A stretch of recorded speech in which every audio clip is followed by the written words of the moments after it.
Hey there everybody, it's Shakes here with you again with another video, slightly different one today. A couple reasons. One, it's actually daytime as I film around back in my backyard, and you can tell I'm not moving around. I finally got my tripod back from work.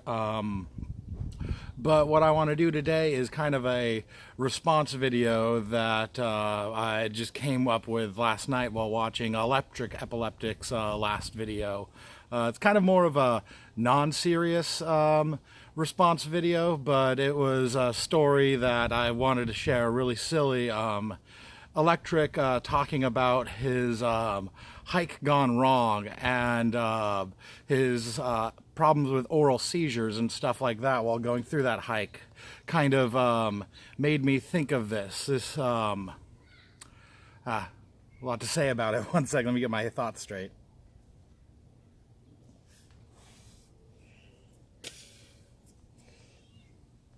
So yeah, as I was saying, I don't like the hat on. Let's get rid of the hat. His tale of his hike that got very rough for him as he kind of got shanghaied into an afternoon he wasn't expecting reminded me of a hike I went on over a decade ago, like right after I got out of high school. I didn't know I had epilepsy at the time and stuff, and I had thought nothing really of this hike until watching Electric's video on it, and I kind of realized that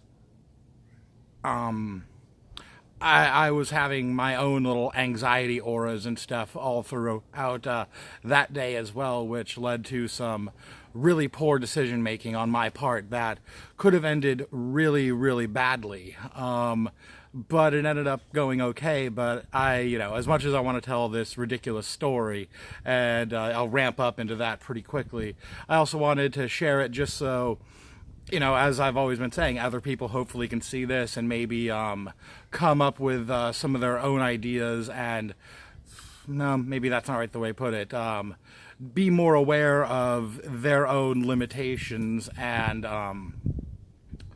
triggers for themselves and, their oral seizures and how to help your own self make better decisions in your day-to-day than I did on this particular day.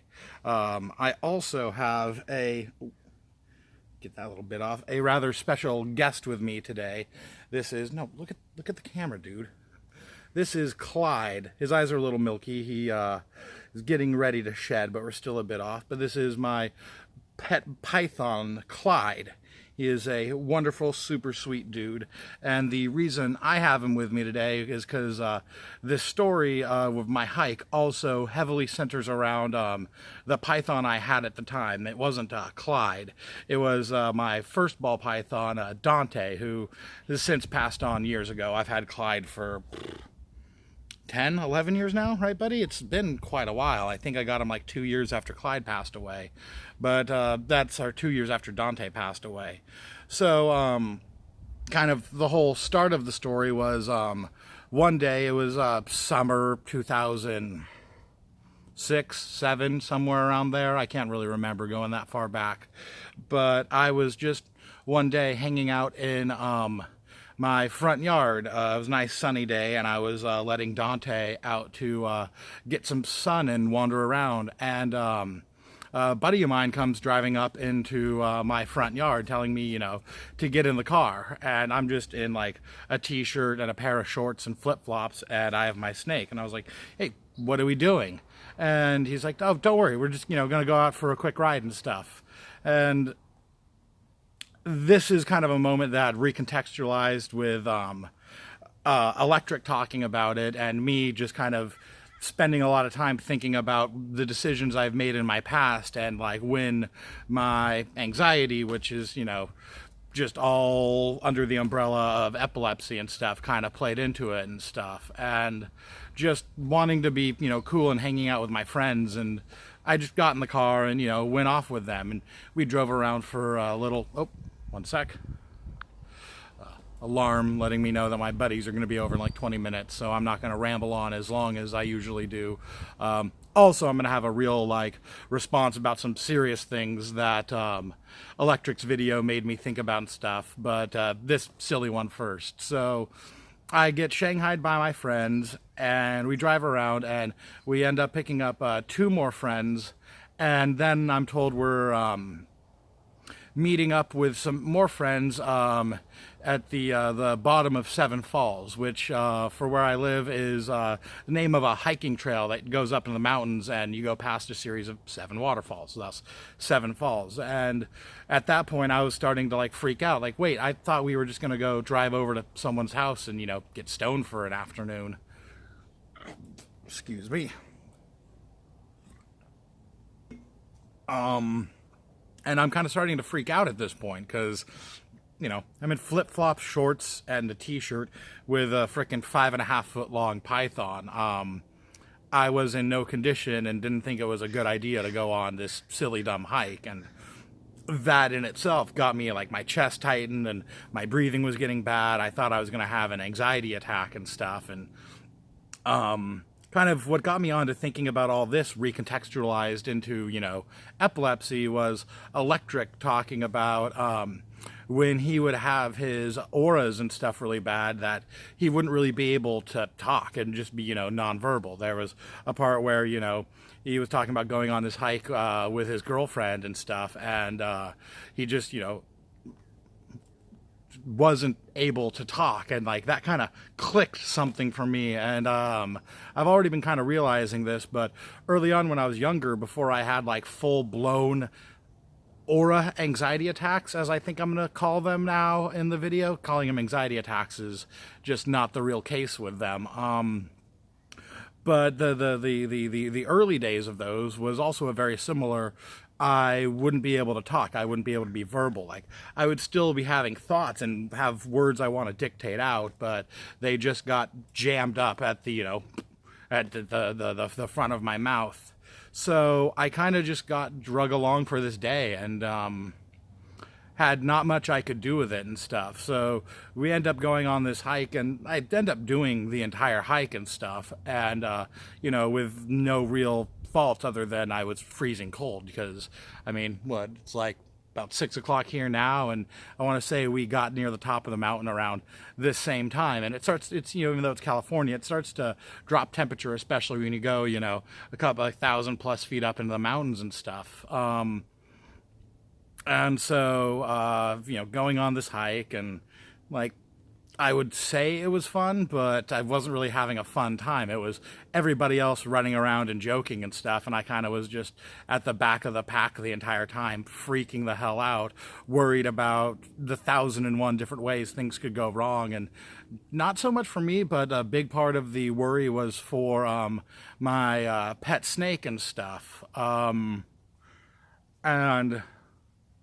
I don't really have a good way to segue into this idea, but something I want to talk about. Oh, hi Gita.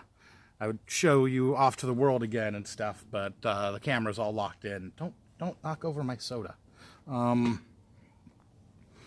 But I don't know. I mean, actually, Gita's interruption's a perfectly good point to kind of start to make the other point I wanted to get into this video that leads into, I don't know. There's a couple of videos I actually want to make talking about what Electric got me thinking and stuff, but I actually didn't have a full-blown anxiety seizure or a seizure or whatever you want to call it during that hike. And a big thought that I had about it was, a big reason it didn't happen was because I had a pet snake with me. I don't know. People call me a Dr. Doolittle type. I mean, I've got a cat, I've got a snake, I've got a dog, I've got a guinea pig. There's another dog that lives in my house with me. Back at my mom's house, we've got 2 more cats and another dog, which is pretty low for us right now, actually. But I've always been just obsessed with animals, but also calmed by them.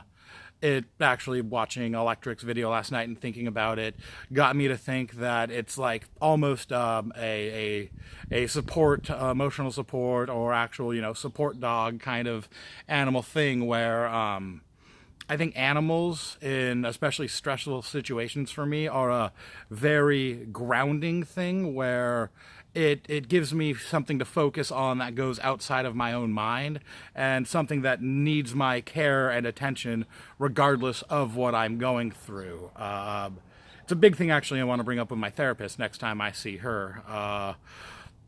But that's kind of setting up for the next video that I'm probably going to film later tonight after my buddies who are about to get here for our weekly magic game leave. But, you know, with the whole silly hike, we went on the hike, we get to the top of the mountains. A bunch of them go swimming in a big pool up at the top, and I kind of just sat back with my snake, smoked a cigarette, you know, just chilled out and tried to stay calm. And then the hike gets even more dumb. Like, I thought we were just gonna hike back down the trail and stuff, but everyone didn't want to do that. That was gonna take too long. Oh, we don't want to do 45 minutes to get back to the car. So there's actually this path you can take from the top of the mountain down, which is basically just a little just a little edge of a cliff that, like, I don't know, I'd say is maybe 3.5 feet wide at its widest point, that kind of just goes along a so does give me burp, excuse me again, people.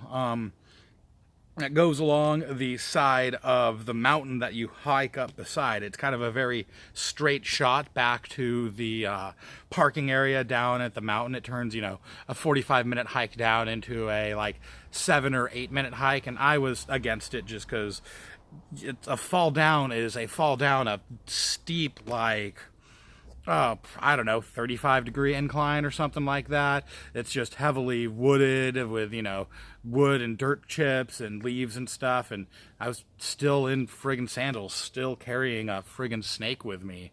And, you know, once again, I just had all the objections in the world. I did not want to do that. I wanted to yell at my buddies for, like, putting me into this situation and saying it was just going to be a day where we went and hung out and got stoned. And it was this whole bigger thing. But end up doing the hike down the mountain, cliff face and stuff, and ultimately exactly what I was worried about ends up happening. I take a wrong step on the edge of this little pathway, and the dirt underneath my feet just dissolves away from me, and I slip out my flip-flops and I fall down the cliff. Trying to think about, like, the distances now and stuff. I know I rolled head over feet like 5 or 6 times. Looking back up and thinking about it, I had to roll like 35 feet down the cliff embankment or something like that. I ended up being stopped as I rolled head over heels and hit my back into a tree. And I wasn't even really worried about myself at that point. I had, like, holed up and tucked in and was just trying to prevent my poor little pet snake from getting crushed by this really friggin' dumb accident. And, you know, hit the thing. I'd, like, sprained, you know, both my ankles and my wrist that I was using to protect him and stuff. And the thing that I still remember to this day that was really funny, too, is, like, as I start to pick myself up and dust myself off, both of my sandals, about 30 seconds later, come sliding down the mountain directly to me and stuff. So that was nice. I didn't have to walk around barefoot on, you know, this gravelly, twig, splinter-filled ground and stuff like that. And I'd actually fallen about like 2 or so minutes of walk away from the car while all the rest of my friends, you know, didn't fall down a cliff. And we've eventually met up with all them, and, you know, there was some mild, like, oh, are you okay and stuff. That seemed like a hell of a fall. And I was, you know, kind of in the grips of an actual anxiety oral seizure at that time. I was completely unresponsive other than being able to, like, you know, giggle to try to let people know it was okay, because even at this time before, you know, I knew what all of this was, I was always so embarrassed by this emotional state that would happen to me that I was just completely, cats causing problems, got distracted. beyond my control. But ultimately everything was fine. My snake didn't get hurt. I wasn't too seriously hurt. You know, as I said, I sprained a couple joints and I had like a gash above my eye and stuff from who knows what. My back hurt a little bit the next day from slamming into a tree. But all things considered, it could have been way, way more gnarly. And I got really lucky that day. But I feel like that was kind of the start of me starting to be more picky and choosy in determining what I did, where I went, and who I went and did it with, in regards to being worried about having an anxiety attack, and especially being in a situation where I was unable to leave and control it of my own volition. It would have been a very different day if I had been driving one of the cars, because I could have just, you know, washed my hands of the situation and noped out of it, which I would have done in a heartbeat. But I was too worried about, you know, my friends' perceptions of me and stuff like that, which in retrospect is just the dumbest reason to make a really dumb choice. But yeah, that was just a story I felt like sharing in hopes that maybe it gets a silly laugh out of some other people. I think it's a hilariously dumb story. But I had never thought about it in terms before in connection with, you know, my like epilepsy and problems like that, where, you know, stress got the better of me and I just let the world take hold of the reins of what was going on, when for any of us, you need to be your biggest advocate for what you do and when you do and how you do it. Kind of, you know, what Electric was getting on in that last video with brain fatigue. That's actually a whole other big thing I want to talk about. I'd go into it right now, but like, what time is it? Oh, does YouTube not let me see what time it is while I'm actually making a video?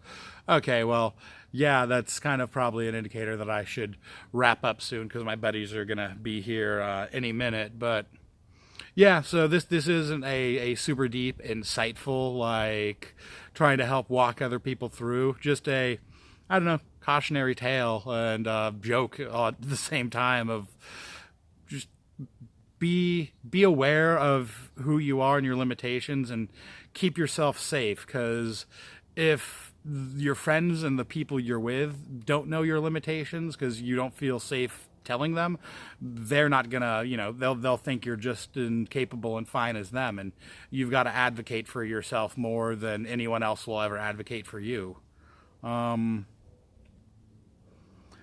Yeah, I guess that's the wrap up of this. As I said, I probably will either tonight or tomorrow film an actual real video where I kind of have some of my own thoughts on brain fatigue and going through the world in post-diagnosis, and how, you know, that is even more compounded by my meds and stuff now, and probably for other people. But that's a whole 30-minute video, and I've got like 5 minutes to clean up my pool table for the card game and stuff. So I'm gonna sign off here. I'm sure Gita says goodbye or says she hates you, depending on whatever mood she's in right now. So you can say goodbye to Clyde as well. He'll probably show up in more videos of the future, because I'm very often hanging out with him, because he's such a chill, fun little buddy to be hanging out with. Say later, Clyde. No, not even a lick or anything.